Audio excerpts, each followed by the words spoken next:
I would like you to imagine sitting in a room looking up at a tiled ceiling, and you notice that one tile is missing, just one.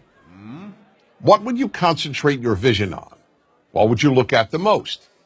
The answer, of course, is the missing tile.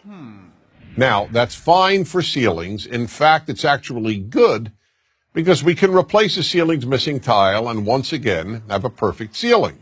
Ceilings, after all, can be perfect. But this doesn't apply to life.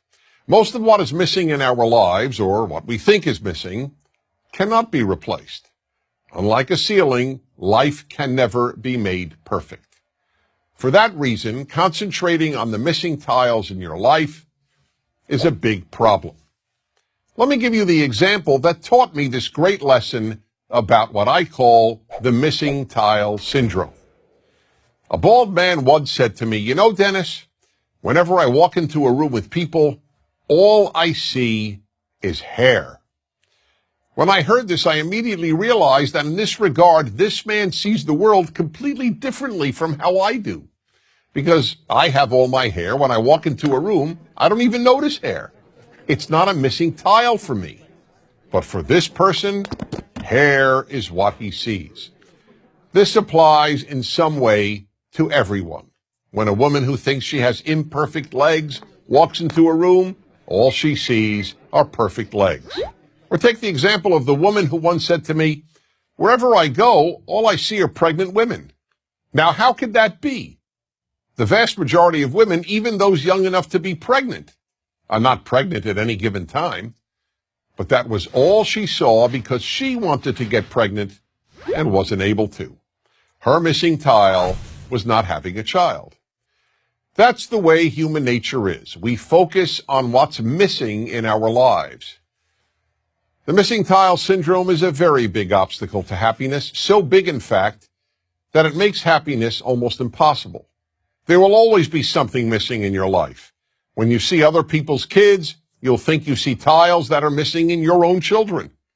Gee, why can't my kid study as hard, or be as polite, or be as bright, or be as good-looking, or be as athletic? The same holds true regarding our spouses, our work, our looks. The list is endless. I'll give one more example. When I was single and looking to find the right woman, I wanted to first identify the most important trait to look for in my future wife. So after almost every date, I would call my best friend Joseph and announce, "Joseph, tonight I identified the most important trait in a woman." And he would always say, "Okay, Dennis, what is it?" And then patiently listen. One night I would tell him that it was intelligence, another night that it was looks, another night personality, and on yet another night kindness.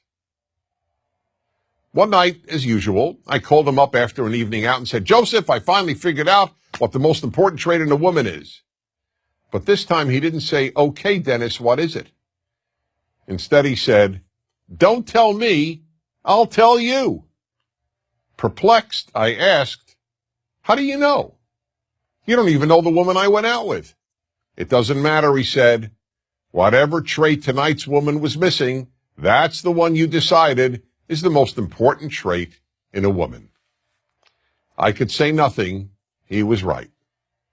Whatever that night's date was missing is what I would declare the most important trait in a woman. I hadn't yet come up with the term missing tile syndrome, but that is exactly what I was suffering from. That's the way we play tricks on ourselves and undermine our happiness, by concentrating on the missing tiles every one of us has. So we really have a simple choice. Do we focus on the rest of the ceiling, on all the tiles we do have, or do we focus on the ones we're missing? To a large extent, the answer to that question will determine how happy you will be. I'm Dennis Prager.